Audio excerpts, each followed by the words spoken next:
welcome to our webinar this evening. As you can see from the title, it's all about our courses starting this autumn. It is looking at SQE preparation for those wishing to start that journey, if that's as a law converter or a non-law converter, sorry, or somebody who is looking directly to start the SQE. Before we go in and start talking about the content, it's always nice to introduce ourselves so you know who actually is talking to you. I will start quickly with myself. My name is Matt. I am the Student Recruitment Manager here at the College of Legal Practice. It is my job to oversee the journey from your initial inquiry through to enrolment here at the college, and that involves everything from a phone call to an email to attending an event. I'm here to support that journey however you decide to interact with us. But I will pass it over to Sarah so she can introduce herself.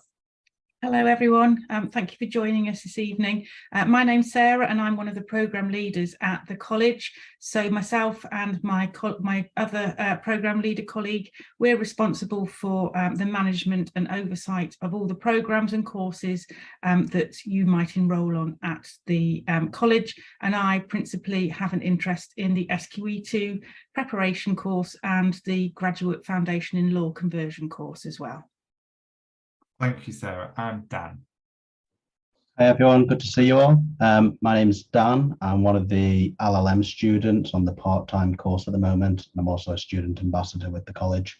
I won't say too much now because you'll hear more about who I am later on. Amazing, thank you, Dan. So now that you know who we are, it'll be good for you to know what we're going to talk about. So today, as I said, we're going to deep dive straight into our courses. So hopefully everybody on the call knows the SQE or knows about the SQE, but is trying to find that course for them. So hopefully what we're going to be able to do today, from what you can see in front of you, is give you that understanding. So we'll start off with a very brief who are we, so you know who we are as an institution. But we're going to cover our main course areas, which is the Graduate Foundation in Law, and we'll cover our SQE2, SQE1 and LLM in Legal Practice programs. And Dan is kindly given time this evening to give a little bit of a discussion about who he is, what he has done so far and what he's been doing on our program. We will then have a look at what type of course is best for you, looking at funding for your studies and then how to apply and what course dates we have coming up. So that gives you a nice understanding of what we're going to discuss today. But who are we? Some people on this school will know who we are. Some people on this school might not know who we are. So we are the College of Legal Practice. We are a fully accredited online postgraduate law school. We have not been around a huge amount of time, but we come from the birth of an institution called the College of Law, who have been around in Australia as one of the largest legal education providers out there, delivering online and diverse legal education. And that's where we stem from. We are here to provide legal education for those looking to qualify through the SQE. Now, we've tried to outline our ethos here because it's very important for us, for people to understand where we come from as a legal education provider. The SQE is a new route. It is still a new route, and we were birthed for that route. We want to make the profession of being a lawyer and a solicitor as the most accessible and affordable as possible, and hopefully you'll get that through what we discussed today. We want to facilitate increased learning and access to the profession. We want to increase social mobility. People who couldn't previously get into the profession through the LPC route now have new opportunities, and we want to be able to facilitate that. We provide personal and individual targeted support through our one-to-one supervision, and we do that in an inclusive and supportive learning environment, again through our one-to-one supervision with supervisors who are currently practicing in industry. And we also still take a collegiate approach. So whilst we are totally remote, totally online, you will still have structured learning followed or alongside self-guided learning with supervisors, tutors, along with other students. So you still get that college or collegiate feel. However, we're going to dive straight into what our learning structure looks like. Our program leader, Sarah, is going to come back and she is going to give you an overview of what our learning process looks like. Thank you, Sarah. Hello everyone again. So here, this slide is just going to basically an overview of the subjects that we're going to touch on today. So starting from the top, the first yellow box, if you like, is aimed at our non-law graduates principally. So it's the Graduate Foundation in Law. As you may know, the SRA no longer require people coming into the profession to hold a law degree, but we found from our research and from student feedback that those without a law degree are at a bit of a disadvantage if you go straight onto the SQE preparation courses, because you don't have those foundations in the academic subjects. So our Graduate Foundation programme is one that we designed to enable those from a non-law background to get up to speed with all the academic areas you need to have the foundations in, as the name suggests, before coming on to either our SQE preparation courses or perhaps even going on to an LLM in legal practice. It's also recommended perhaps for those people who have qualified overseas and perhaps don't have that grounding in the English law subjects, or indeed perhaps you're someone who did a law degree a fairly long time ago and perhaps need to refresh and update their legal knowledge. So that's the Graduate Foundation.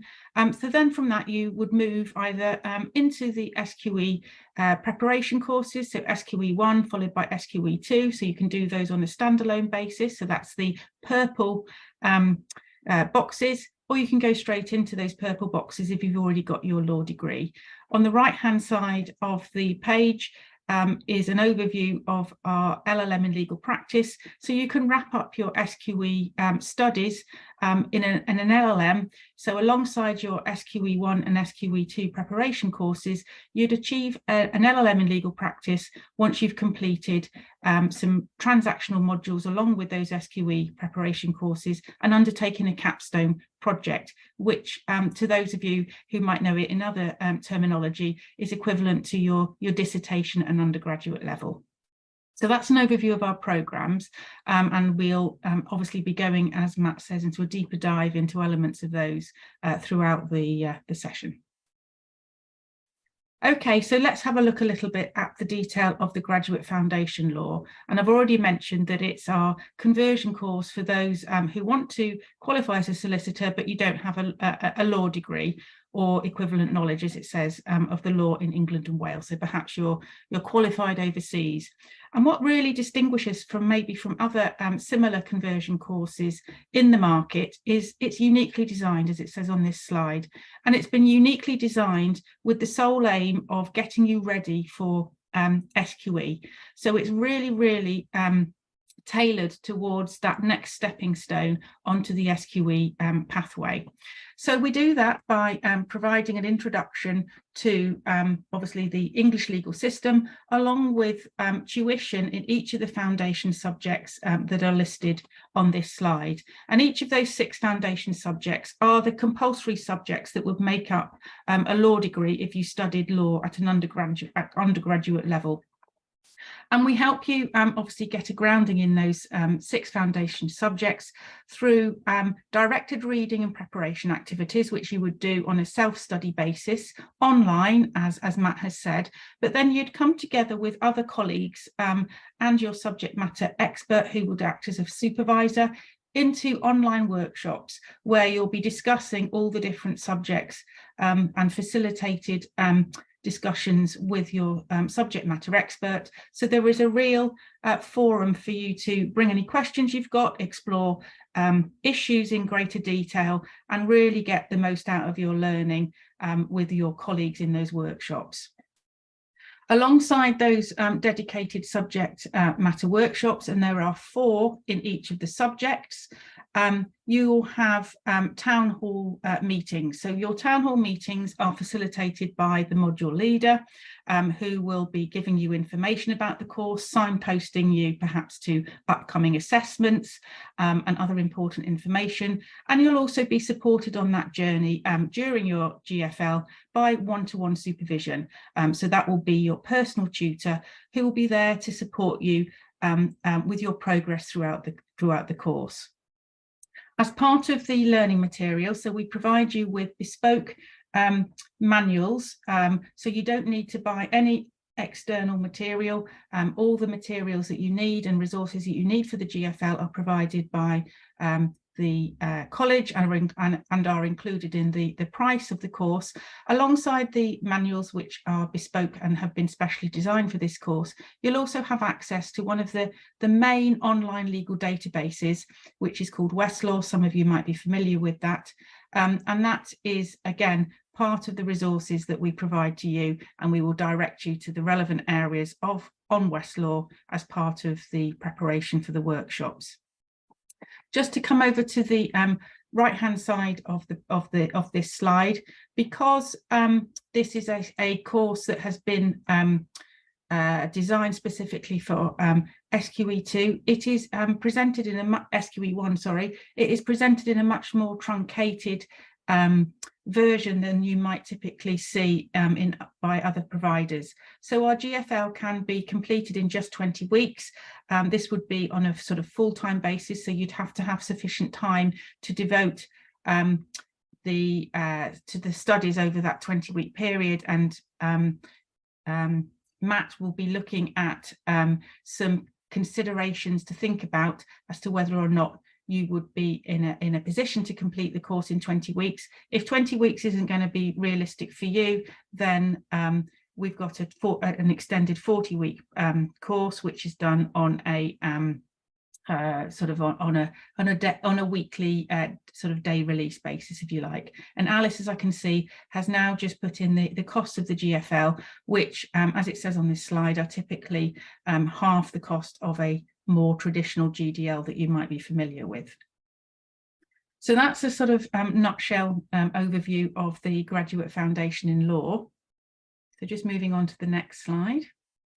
So now, before we embark onto more detail about the SQE pathway, so as I said, the GFL is all about giving you the foundation so that you can step onto the SQE pathway. We thought it would be nice for Dan, who, as you know, is our student ambassador and who's currently on our part-time LLM pathway, to give you a bit of an insight into his experience on the course, so that it will provide a bit more context when we come to look at the nitty-gritty of the courses after he's spoken. So I'll hand over to Dan now. Thank you, Sarah. Hi, everybody. So I thought I'd start with a little bit of who I am, and then I'll go into a little bit more detail of my journey so far with the college and the SQE as well. So my name's Dan. I studied LLB law at the University of Cumbria between 2013 and 2016.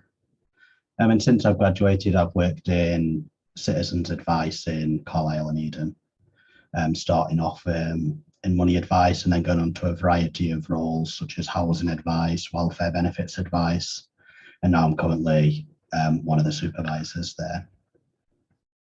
My decision to go through the SQE route was much related to my job. I loved where I was, but there was no opportunity to do a training contract there. And that led me to the SQE route, which would give me that opportunity to qualify while staying where I am. And the years since 2016 that I've been there, obviously all counted towards my qualifying work experience, which I've since chosen the two that I was focusing on, and I've been able to sign that off with a solicitor who works at our organisation. So in deciding how to go through the SQE route, since it was a minefield to me at first, I put it down to three key factors that I wanted to do to study and prepare. I needed something that was flexible around my full-time job, which led me to an online course.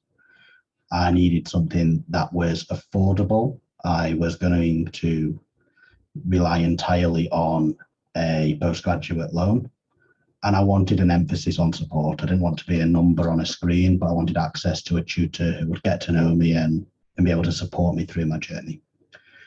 So after a lot of research, that naturally led me to study the part-time LLM at the College of Legal Practice, which enabled me to do everything online as I was preparing alongside my full-time job. So as part of my master's, the first thing I did was prepare and sit for SQE1. So I know we'll go into more detail of the course throughout the webinar, but in terms of a few things that stood out for me, with the college, I got a lot of SQE1 style questions to practice with. I got a lot of time with a tutor to really talk through any issues, and I got great materials and manuals provided by the college. And one thing I particularly like about those is everything is numbered in the paragraphs there, and the practice questions you have refer you back to those. So it made it really easy to keep going over weaker areas as I got things wrong and went through the course. So after I sat SQE1, between that and waiting for my results, I sat my first transactional module, and that was dispute resolution. So this was all about bringing dispute resolution to life in the context of practicing in that area of law. So I had tasks to submit each week, reading and research to carry out on practical law or directly reading a piece of legislation. And I got to speak to a tutor each week to go through my feedback of those tasks. And that was bringing me towards that end goal of submitting a portfolio. And I'm sure we'll go into a bit more detail as to what those transactional modules might look like as well.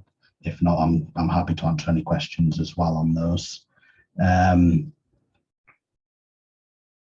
then got my SQE1 results, and thankfully I did pass. And now the next step was to sit the SQE2 module. Again, in that module, it was very much tailored to getting the exam ready from the start. So I got weekly feedback on actual SQE exam style questions from the first week. And you can really see as you go through the weeks of the course that that progression in terms of your approach to answers and how you're feeling exam ready, and you have access to someone who's a subject expert to obviously talk through anything that you're unsure of. I've sat SQE2 in April and May this year, and I'm waiting for my results on the 22nd of August. So whilst I'm waiting, I'm now doing my second transactional module in employment law. And again, that's tasks that I submit each week in the context of practicing employment law, and I get weekly feedback, which I had today actually, which is always really helpful to just talk through what I've done and where I might be able to find more information to improve that task for my portfolio submission at the end. And it's always useful because my supervisors are practicing lawyers. They can really bring it to life and go back to things that I might have missed because I'm not an employment lawyer. I'm just reading on a screen at times, and there's just those little more niche areas where you get a bit confused, and she's great in terms of answering any questions I have. So one of the things I'd emphasize with my journey on the College of Legal Practice so far is the support I've received, and I think the college put a real good emphasis on supporting students during their time here. And it's been second to none for me. So that's a brief summary of who I am, my job role, my journey with the college and the SQE so far. I'm happy to answer any questions either now or later, depending on what Matt would like. Dan, thank you for that. Hopefully those listening have found that really informative and helpful. It's always really helpful, I think, for people to hear the lived experience of somebody right now. So thank you. What I did want to jump in on from my own question to start with is you kind of highlight the three key factors that were really important for you, which was affordability, flexibility, and support. And you started to touch on support there, about what the college has provided. But could you give some examples of maybe the one-to-one support that you've received, or the support that you found has been really helpful in getting your way through, one, your LLM, and two, your SQE prep? Yeah, I'll give you a very specific example, which probably made the world of difference for me. It was between the SQE1 course finishing and my SQE1 exam starting, I was able to just jump onto a quick 15-minute one-on-one Zoom with my personal tutor at the time, and we could just talk through everything that I was going through in terms of my fears for the exam And it really just helped me put my focus on what I need to do in this last couple of weeks. And I was able to just get down and focus rather than becoming what I would call a panicked mess. Bless. And we've also had a question in the chat from Zoe.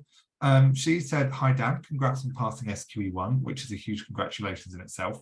I have a question for you when you're able to answer. How many hours did you work per week alongside studying for your masters?" She's also looking to do something similar, work part-time on a part-time module. So how many hours have you been doing and how have you managed that? Thank you, Zoe. I'm working 37.5 hours a week. So that's a 9 to 5 job with a 30-minute lunch break for me. It is incredibly intense to study alongside a master's, I won't lie. So you need to have a good structured plan in place for how you're going to approach your studies. And I would recommend discussing it with an employer if you already have one, or bearing it in mind when you're applying if you don't. I'm very fortunate to have quite a flexible employer to jump onto like feedback sessions with my tutor, etc., around my working schedule. Amazing, Dan, thank you. What I think we'll do for now, I think there's a few questions coming through, but we've got some slides to get through. So what we'll do, we'll park those questions. Please keep them coming through in that chat.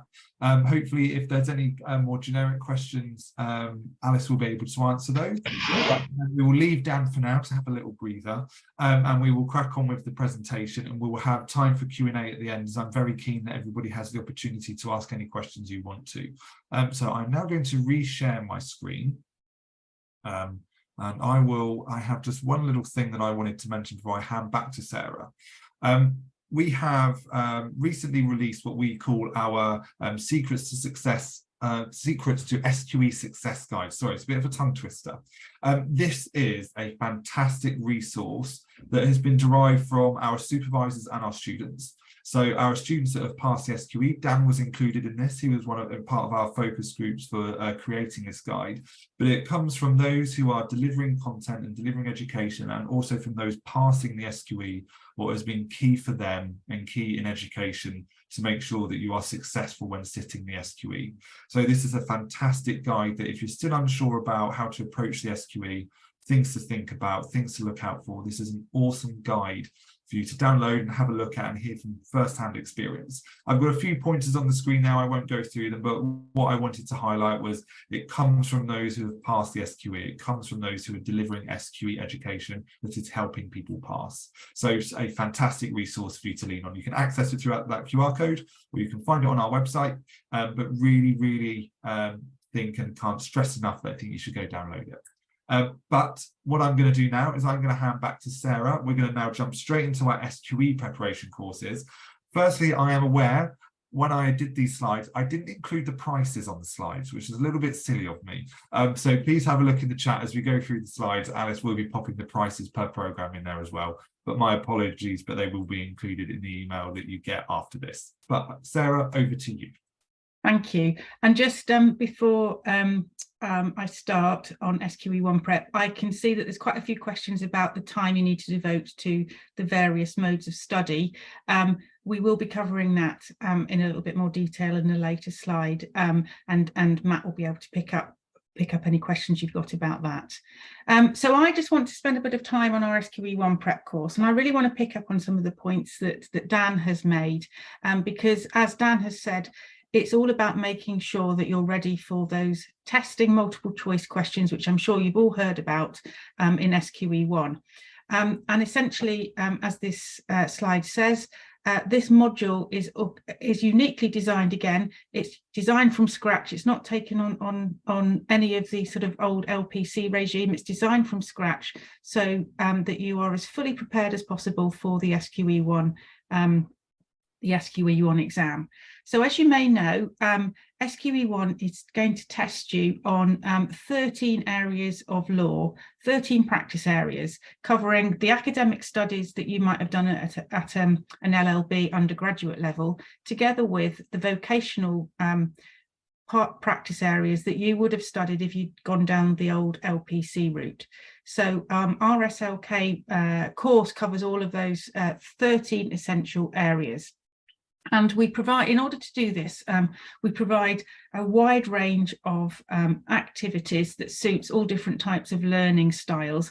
And in a minute, I'm going to actually demonstrate what some of those activities look like and put into context some of the points that Dan made about the materials that are available to you as students. But as it says on this slide, in total, we've got over 1,900 combinations of activities, videos, scenarios, flashcards that will get you and help you to embed that legal knowledge that you'll need to answer the MCQs and enable you to recall it so that you can answer the MCQs as well. So as well as all those sort of building and developing activities, we've then got, as it says here, over 2,300 SQE1 style MCQs that give you plenty of opportunity to practice. MCQs are the type that you're going to meet in SQE1.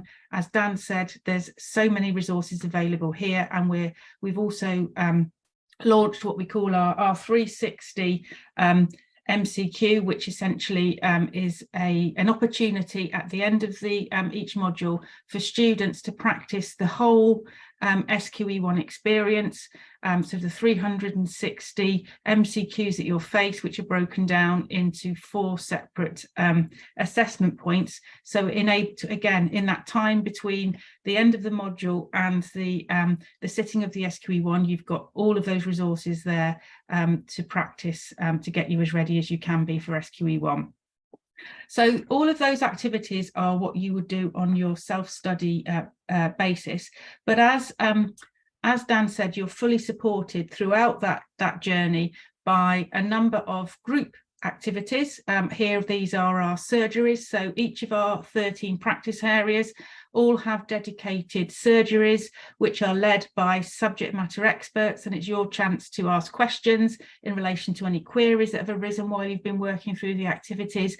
And they will also cover areas of law that they know students find challenging, and they'll also use the surgeries as an opportunity to unpick some of the challenging MCQs that you may face, to give you tips and tricks to how to handle the MCQs and answer them to the best of your ability. Alongside those practice area surgeries, we also run town hall meetings. Again, these are facilitated by the module leader, who will be again guiding the cohort through the course, signposting you to upcoming events such as the formative assessments that we give you the opportunity to undertake, to again give you information about the assessments and also important information that perhaps comes from the SRA to keep you up to date with developments on SQE1.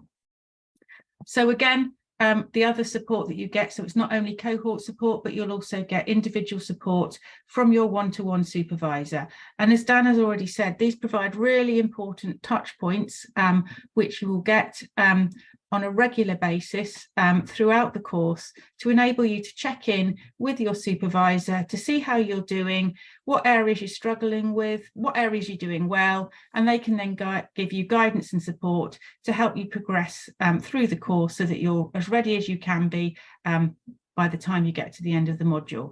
And as part of that, those contact points at the end of the module, you'll also have what we call our SQE readiness review, where we will actually go through, your supervisor will go through your progress to date and give you an honest assessment of where they think you are in terms of readiness for SQE1.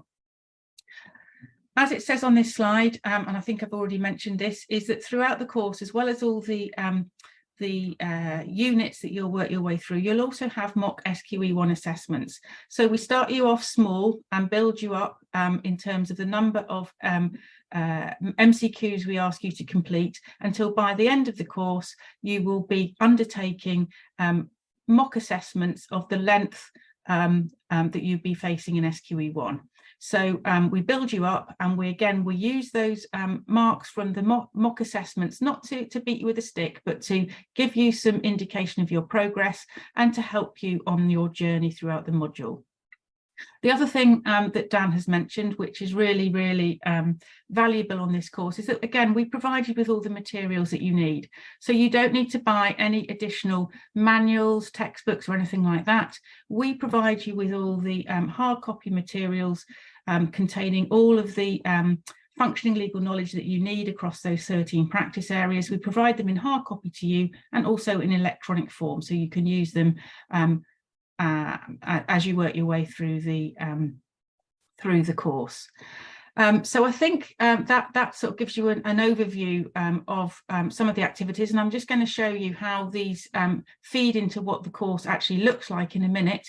And I think the only other things that I wanted to mention in relation to this, the purple boxes on the right hand side of the screen, is as well as the support you get from the academic team, we also have the student services team who will support you, as Dan said, on your journey from making an inquiry about a particular course all the way through the admin, any admin assistance you need before you enrol, during enrolment, and then once you are on the course itself.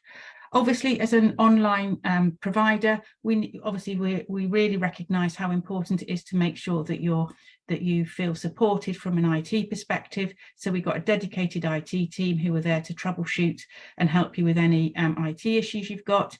And we also recognise how important, given that you're working towards high stake SQE national exams, how important it is to make sure you've got wellbeing support where needed alongside the personal tutor system. So we've got some dedicated wellbeing support as well.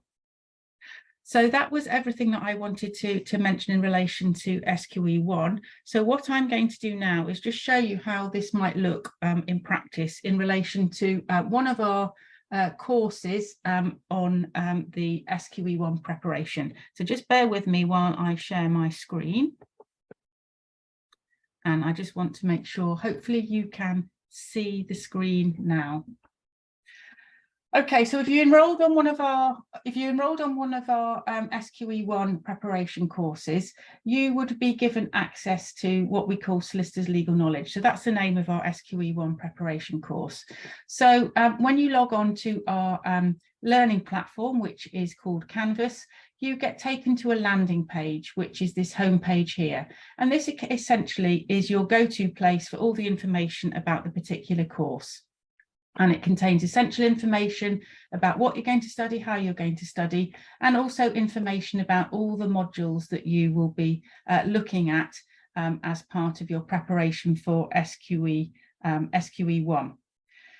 In order to obviously make sure that you feel part of the community within the college, we've also got discussion and announcement pages to make sure you feel connected with everything you need to know about the college. So announcements to keep you up to date with anything that's going on in relation to the course. And then we've got discussion boards where we post all of the links to all the recordings of the group events that take place, so the town hall meetings and the surgeries. So we understand that you're not always going to be able to attend those live sessions, so we make sure that recordings are available so you can catch up with those in your own time. We also, as part of the community, set up a student discussion forum. So that's your chance to share your views, your experiences on how things are going on the course. And we also encourage you to perhaps set up a WhatsApp study group as well, so you can support each other through the course, as well as getting support from us.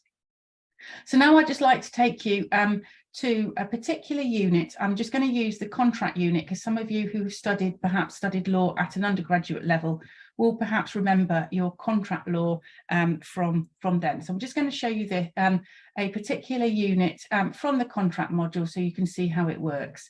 So if you clicked on the module for core contract, principles of contract, that would take you to a number of subunits. So what we do is we don't expect you to get to grips with contract law in one fell swoop.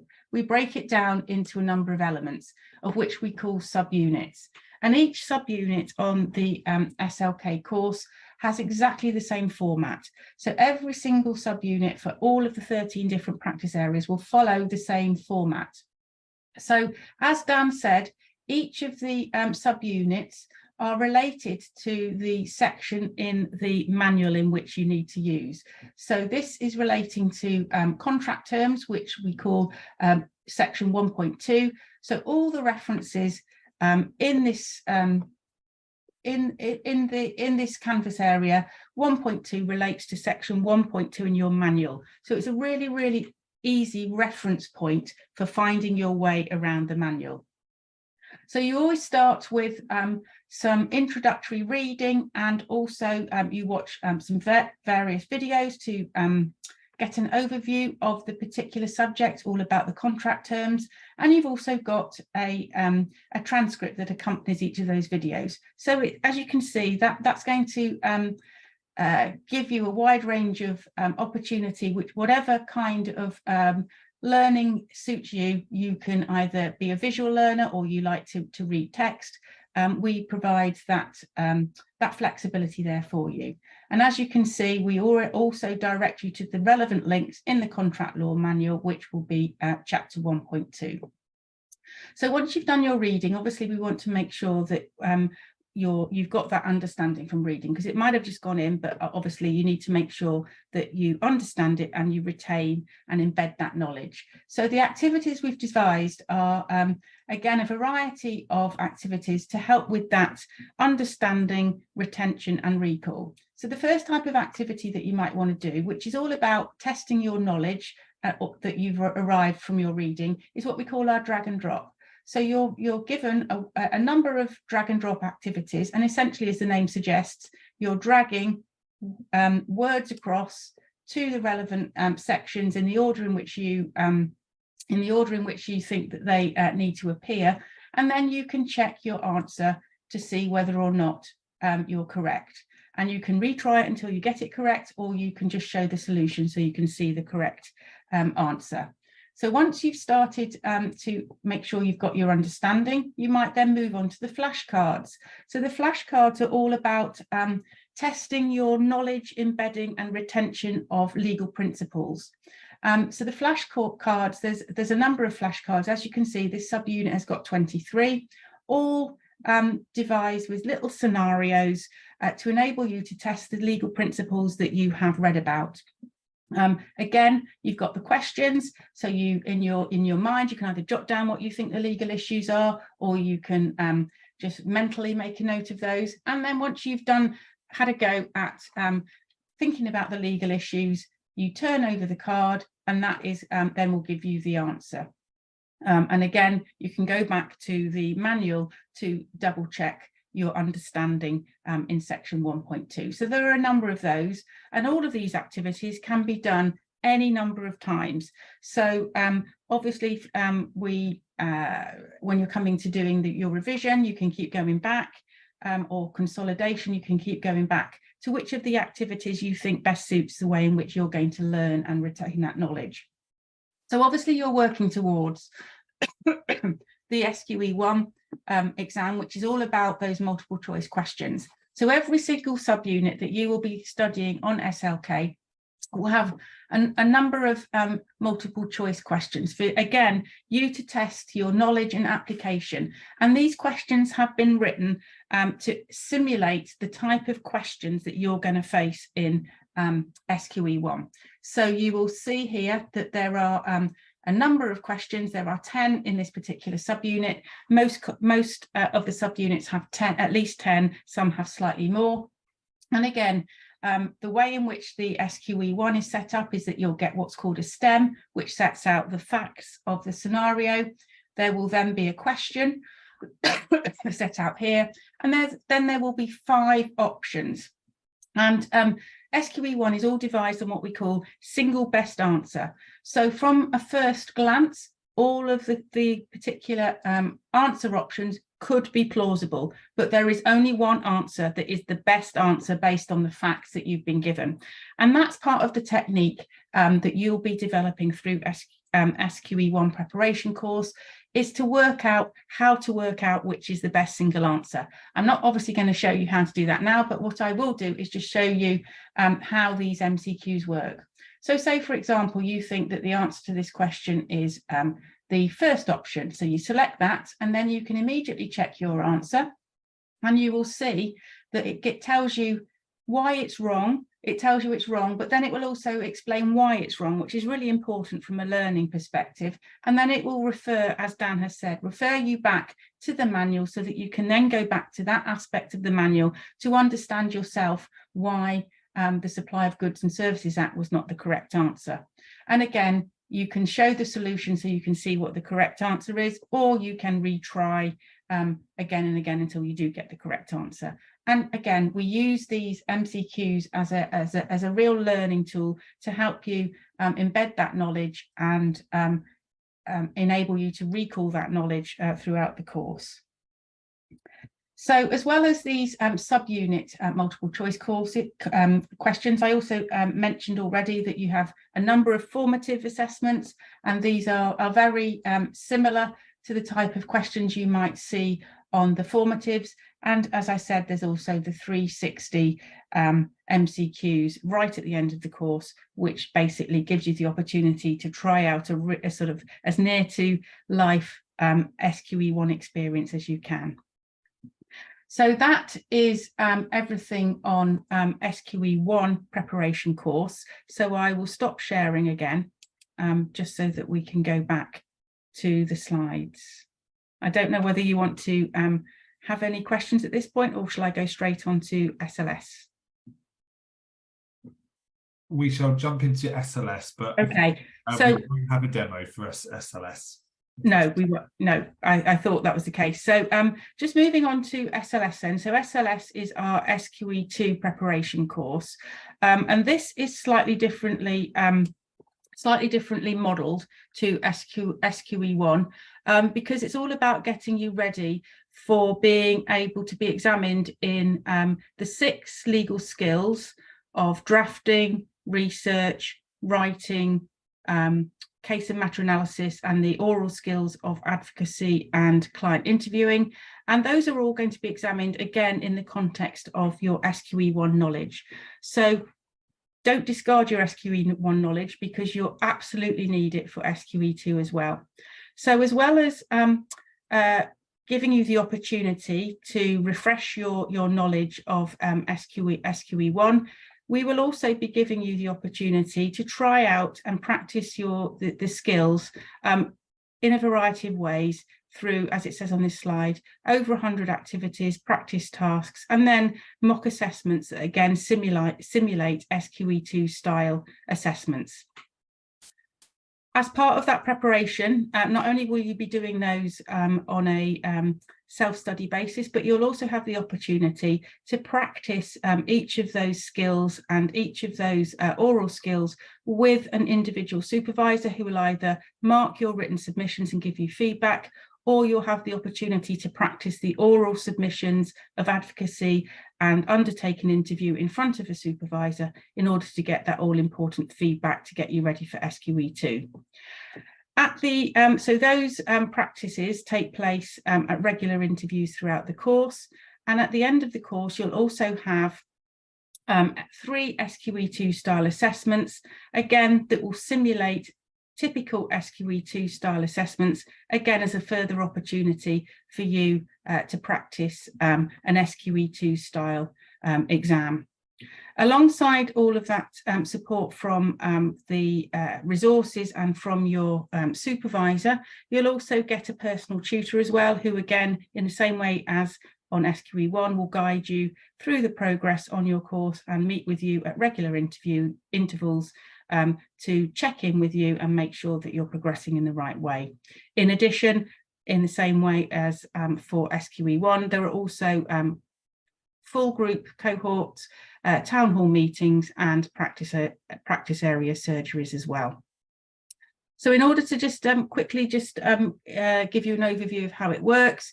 So in terms of learning on SQE2, we want to make sure that obviously you've got your understanding and the development of not only your knowledge but also skills. So that's the first stage, and we do that by referring you back to your SQE1 knowledge. So we give you access to all of those resources I've just shown you on the SQE1 demo. Those are all available to you on the SQE2 course, and we also give you an SQE2 skills guide together with SQE2 demonstrations to show best practice for each of the skills. Then it's obviously really important that you do practice the skills and that knowledge. So again, bearing in mind, obviously, the knowledge, you want to keep practicing and keeping that knowledge in your mind. So again, keep using those MCQs and flashcards that I showed you in relation to SQE1. And then you've also got in relation to practicing the skills, you've also got some self-practice areas, self-practice activities as well.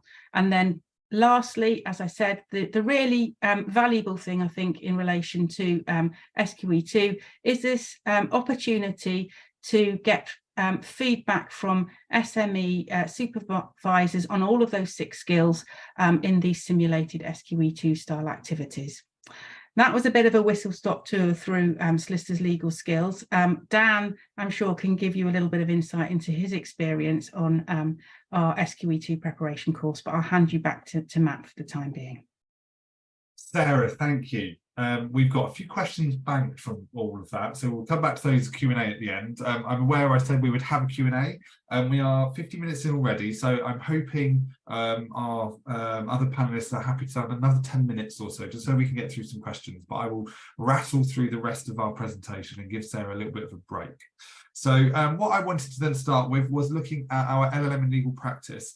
Now, the reason why I'm picking this up is our LLM in legal practice encompasses everything that Sarah and Dan have just spoken about. So what we wanted to give you an understanding of on this slide was the structure of the LLM and the modules that you get to choose from within that LLM as well. So we offer the LLM in legal practice over either a full-time 1 year model or a part-time 2-year model.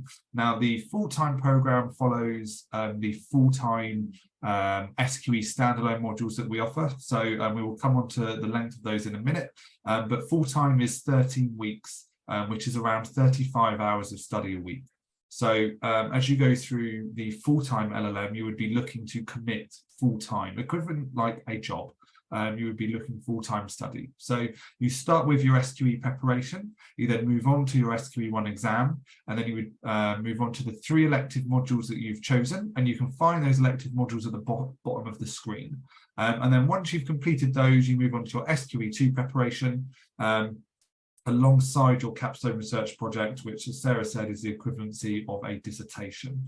Now, it's key to understand that these are set programs. So you are, as you sign up to an LLM, committing to the program itself. So you commit to continuing through the program as you do your SQE preparation models as well.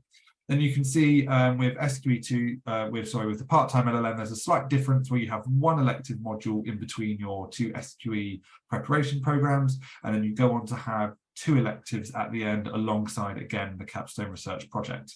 Now, the capstone research project itself, as we've said, is like a dissertation. You can choose a topic of any area from those elective modules. Some people in the past have asked for something not inside those, but what we generally say is all of our supervisors are experts in those practice areas. So you would choose a topic to research within one of those practice areas themselves.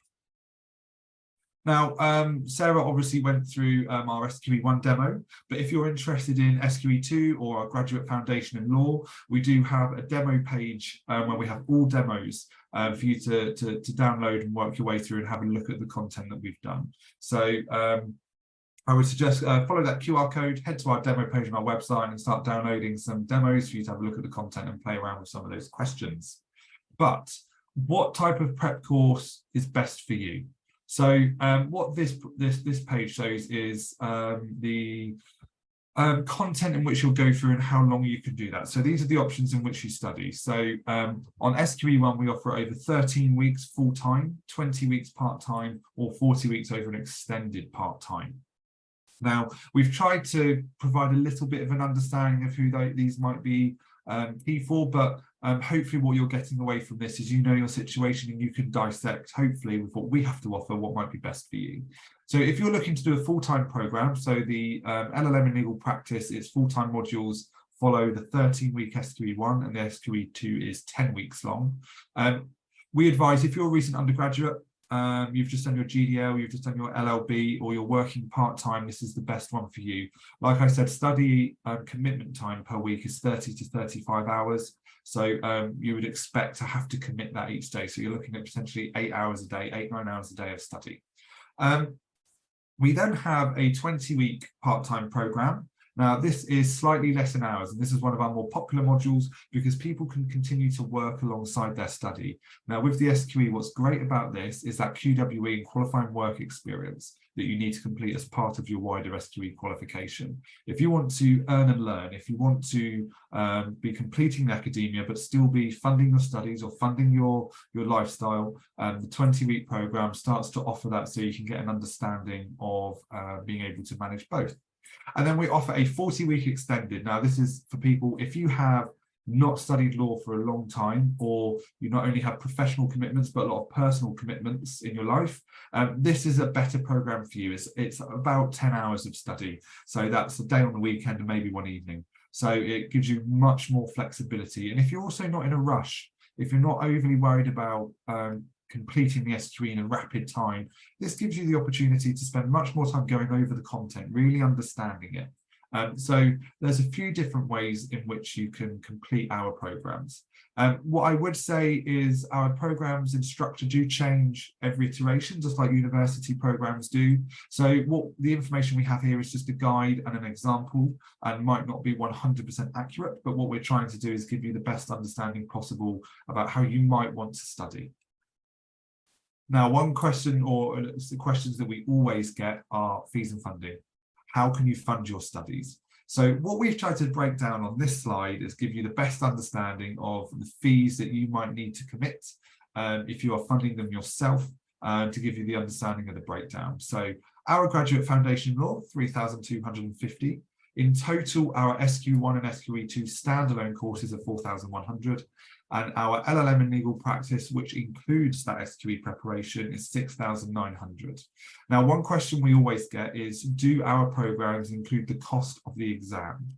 Now, one big key difference between the old LPC route and the current new SQE route, on the LPC, your fees included the exam fee because you sat your exams with the education provider. The exams are now sat nationally and no longer with the providers. Therefore, you need to pay CAP plan via the SRA for those fees themselves. So the total cost of those at the moment is 4,564. These fees will be changing as of September. It will be around 1,700 for the SQE1 exam and around 2,700, I think, off the top of my head, for SQE2. So they've gone up. That might actually be the accurate fee with those. But you pay those separately. So whenever you're looking to sit down and budget, you need to budget that the exam fees are separate to your education provider. And that is the same for every education provider when it comes to legal education for the SQE. Now, what we've done at the bottom of the screen there is just give you an understanding of what you might be looking to pay, everything included, and the different routes. So if you're looking to do standalone preparation modules, then you pass your exams first time, you'd be looking at around 8,500. And then you can see the LLM and the GFL and the GFL with the LLM. So that gives you a bit of an understanding of how those fees might look. Now, what's fantastic about our LLM in legal practice is a fully accredited degree, which means you are entitled to student loan funding through the UK government that will help fund those fees. Now, you can see as our top right point on top right corner, those eligible for postgraduate loan can receive up to £12,167 to fund your LLM. Now, what's great about our LLM, because it's only 6,900, the remaining gap in that loan will cover the cost of your SQE assessments. So if you're looking to try pass the SQE and keep the fees under one payable loan, the postgraduate loan through student finance is a fantastic way of doing that. There are also scholarships available. We offer scholarships. Our next round will be looking into the autumn/winter. Alice will be able to, who is in the chat, be able to give you much more accurate dates on when that might come around. There's also other scholarships out there with the Law Society. They have a diversity access scheme and other grants available. We'll also spread out the costs. So all of our programs can be paid for over instalments as opposed to one lump sum. And these are also an interest-free instalments. So if you choose the instalment process, you won't be paying any extra interest on top of that. Now, why should you choose us? These are a few points. I'm not going to kind of delve into these too heavily, but I think Dan did a fantastic point earlier about maybe the 3 key things to consider with us is the flexibility, the support, and the affordability. Those are the 3 key things that our students feed back to us as why they find us so great. And hopefully that's channeled through to you too. These are the course dates that we have starting. Again, I won't rattle through these. The presentation will be going out after this, so you'll be able to see the key dates, but also there's a QR code there that will take you to our website so you can see what our courses are starting. But we have a number of courses starting over the next month or 2. So we have LLMs and SLK programs starting at the start of August, at the end of August. And then we also have SLS program, starting mid-August and September, with a GFL starting at the end of August as well. So it's really key that if you're looking to start a program with us, all of our application deadlines are 2 weeks before the program starts. So keep that in mind.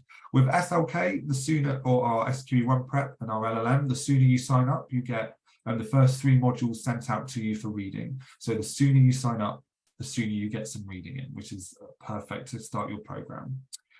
We look for a minimum of 2-2 classification for those wishing to study with us. We do consider 3rd-class degrees, but you would be required to have a meeting with one of our academic members of staff just to ensure that it's an appropriate course for you.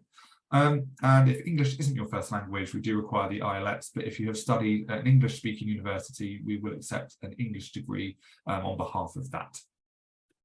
However, I would like to welcome back Dan and Sarah, as I'd really like to just rattle through some questions. So I'm hoping they do have another 10 minutes or so in them to be able to answer some questions. Key things on the screen in front of you here, we do one-to-one Calendly appointments. So if you'd like to have a chat with somebody like myself or Alice, book an appointment through there. And we also have a LinkedIn SQE group where we post lots of information about the SQE courses, our webinars, but you can also connect with our students, our academic staff, and also other people looking to take the SQE. So a few really key things in there. But I'm going to stop sharing my screen, so all you can see is our 3 wonderful faces. Lots of questions, lots and lots of questions. Now, Sarah, I had one for you. It was asked a while ago, and I wanted to come back to it. Somebody was asking about how do you get around the taxation laws. It's quite a difficult unit, and a lot of people struggle with it. What would your advice be for working your way through tax and taxation law? Oh, that is a good one, and it's a challenging subject, and I know it's one, you don't have to be good at maths to do tax, is what I would say first of all. But what I would say is it does form part of various practice areas. So it's not a unit on its own. It forms part of business law, because obviously there's taxes relevant to business. It forms part of property, because obviously you've got tax in relation to buying a property, and then it also forms part of the wills and intestacy module, because obviously you've got taxes that you pay when somebody dies. What I would say, you'll need to get to grips with it, and there are MCQs that help you and flashcards that help you. But if it's an area that you really struggle with, I would suggest you don't spend all of your time on tax, because it's only a very small element of the syllabus that makes up those practice areas. So and Dan is nodding, I'm hoping that what I'm saying is, do obviously try and get to grips with some of the basics, but if you're really struggling, my advice to you is don't overspend that time. Remember that the syllabus is 13 practice areas, which is covered in 3 volumes of the manuals. So there is a very, very wide range of subject matter to get to grips with, and you might lose a couple of marks on a tax question, but you don't want to be that at the expense of more widely covered subjects in the SQE1 and SQE2 syllabus, if that helps. Amazing. Would you like to add anything to that? Yeah, Dan, you were nodding. It'd be great to hear your thoughts as somebody who's done. Yeah, I'm happy to share some. I am a student who hated tax in every sense of the word. What I found really useful is the reality is you've got to practice if it isn't going for you, which it wasn't for me, you've got to make that tactical decision of where's your time best focused for revision. Tax is the only time I stepped away from the pure resources of the College of Legal Practice. And I did find the gov.uk, the government website, quite useful in just breaking it down. So yes, you need the college to beef it up into what you need, but the gov.uk was quite a nice introduction. So for example, if you go on the capital gains gov.uk site, it just breaks down the rates and some of the reliefs as well. That's really useful knowledge, Dan, because I think, yeah, the gov.uk site is obviously based for sort of lay people. So it's a really good foundation just to get those basics. And if that's as far as you can go, then it's better to have the basics than try and lose yourself in the intricacies of tax law. So yeah, I think that's good advice. Thank you. Sarah, I think this next question's for you. Okay. I see we have a couple of hands up, so I will come to those who've put their digital hand up. But we've had quite a lot of pre-submitted questions from students who might be international students, so studying around the world.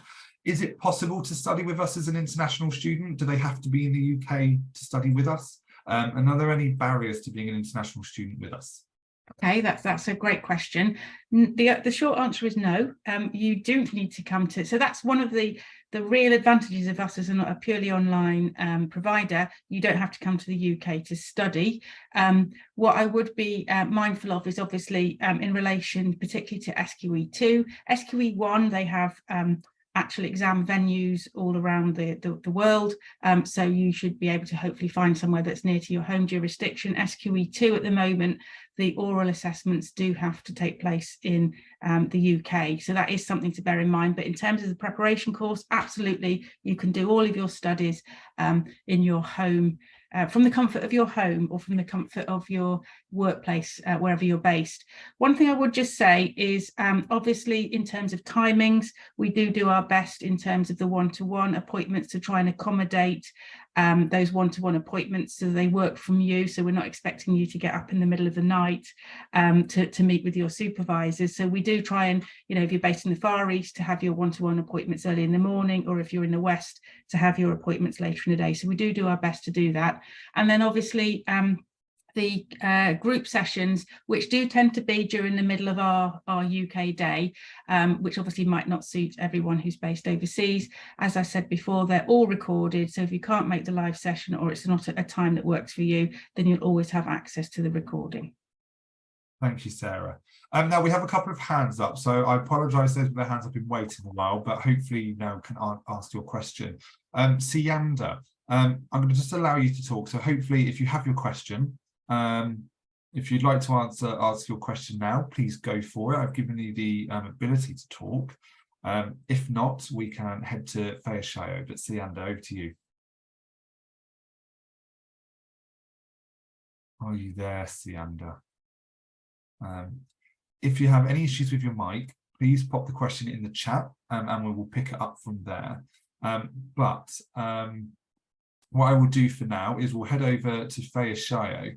Are you there, Fayashayo? And would you like to ask your question? I've given you the option to turn your microphone on if you'd like to. Hopefully you are there.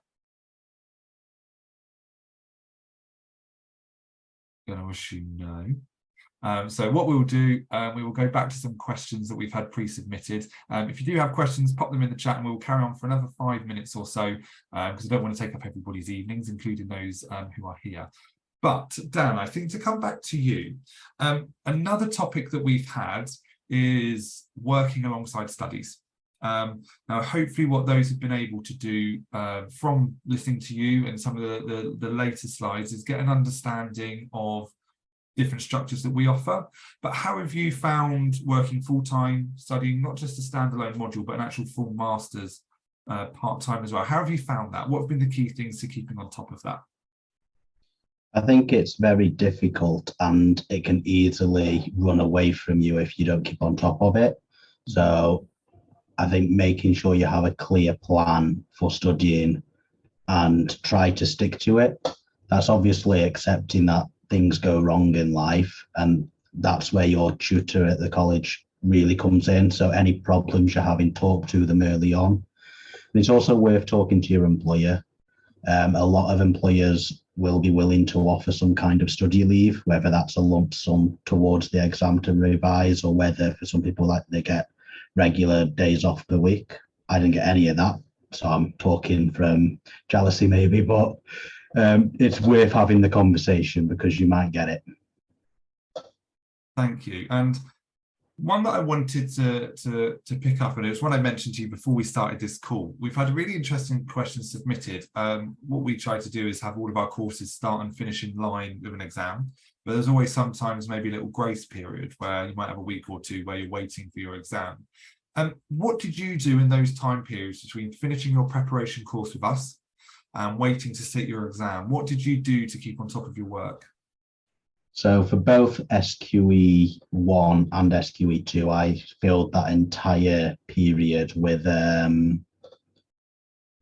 practice questions. So I made a calendar on Excel. It doesn't need to be this technical, but I just put various things in an Excel spreadsheet of what I wanted to do each day, and I made sure I stuck to it.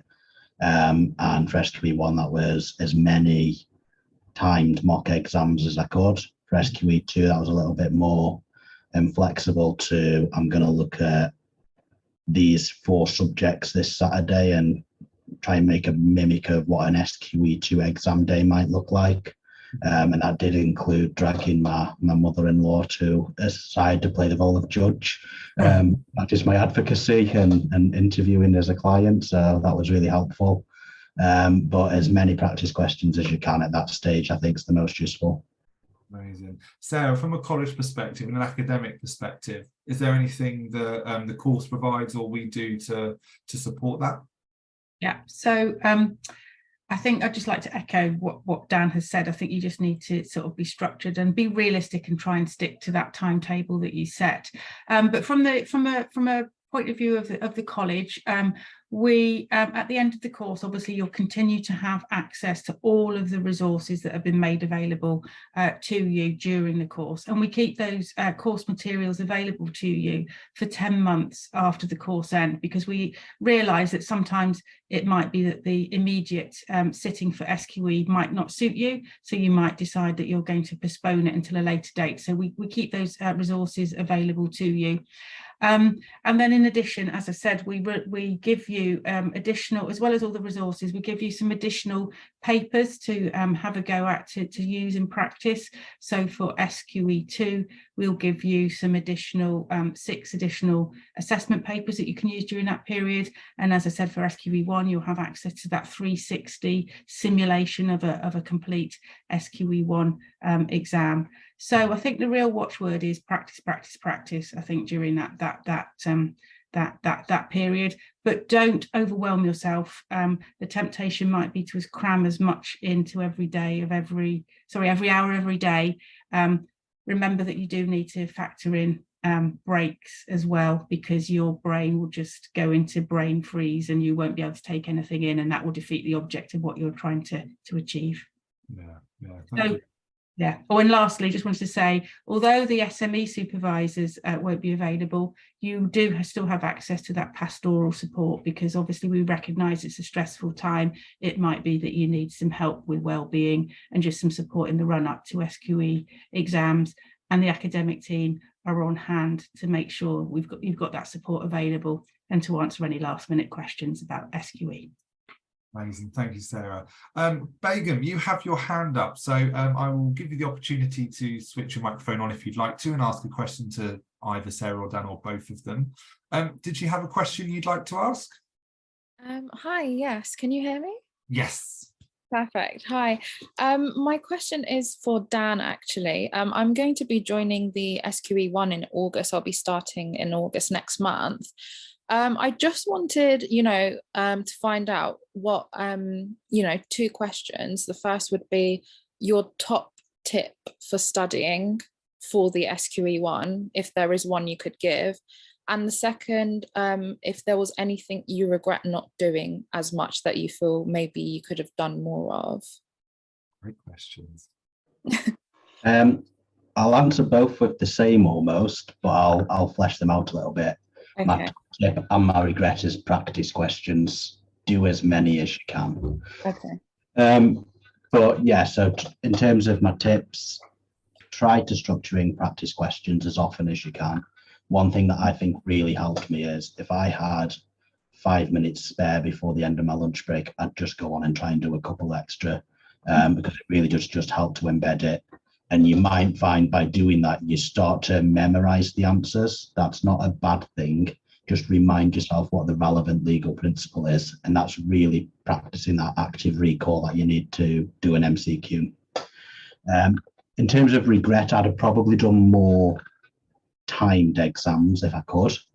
And, you know, that doesn't mean doing the full 360, but say doing a 30 question exam or something, if you can structure in that time, because it's really important that you get the timings embedded in for the exam before you sit them. Okay. All right. Thank you so much. No problem. Thank you. Fire Show, I can see your hand has come back up, so hopefully you are there. Would you like to pop your microphone on and ask a question? They have disappeared, but Fire Show, if you'd like to ask a question, you just need to turn your microphone on or pop it in the chat for us. And then we may have to scarper soon, because otherwise we're going to be going on into everybody's evenings. You there, Fire Show? See your camera's going on and off, but just might need to pop your microphone on.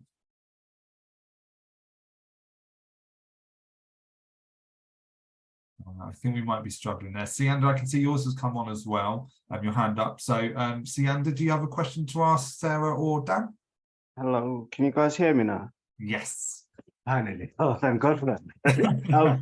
Hi, thank you very much for your presentation. Very informative and very lovely. Well presented. Dan, I have a quick one for you. I'm not entirely sure if you know, the SQE2 would translate, i.e. the practical side of it, the advocacy. Does it really translate online? You know, do you get something substantive to, you know, to demonstrate to your employers? For example, advocacy, how is that going to work online? Thank you very much for the opportunity. No problem. So do you mean the advocacy practice with the college during the preparation online? Yeah, because you know, with the LPC, they provide in-person training preparation for you to sort of like, you know, present in court essentially. How is that going to translate if you're doing it online? And also, you know, it's going to be a bit different, wouldn't it? Yeah, it is obviously slightly different to face, but the college set it up in a way that gives you the opportunity to first observe it, then practice with them on like a Zoom call like this, and then have self-practice to go away. So that, on the course, you have a video of here's a practice question and here's somebody performing to a judge. Then you have a submission that you do on a Zoom call, where you have that timed in the exam of, is it 15-minute preparation? I've already forgotten. Yeah, it's 45 for advocacy, and then you perform with your tutor for 15 minutes and get feedback after that, and then you have 2 or 3 questions that you can go back and practice with somebody who can be the role of judge. So I use my mother-in-law a lot. She just sat there, listened, and she had the exemplar, and she was able to give me feedback based on that. Obviously she didn't know the law, but she could tell me how it came across. So I think it translated well. I obviously don't have my results, so I can't say it was perfect, but I do think the college set you up to succeed. Wonderful. Thank you very much. Thank you. And I just, yeah, that's really great, Dan.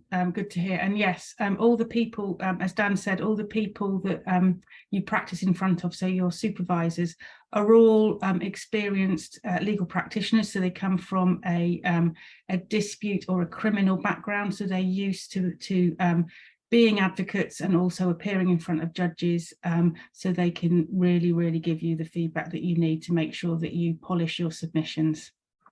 Wonderful, thank you. However, I do fear that Dan's mother-in-law, she might be a lot friendlier than the the judges, so that might be different.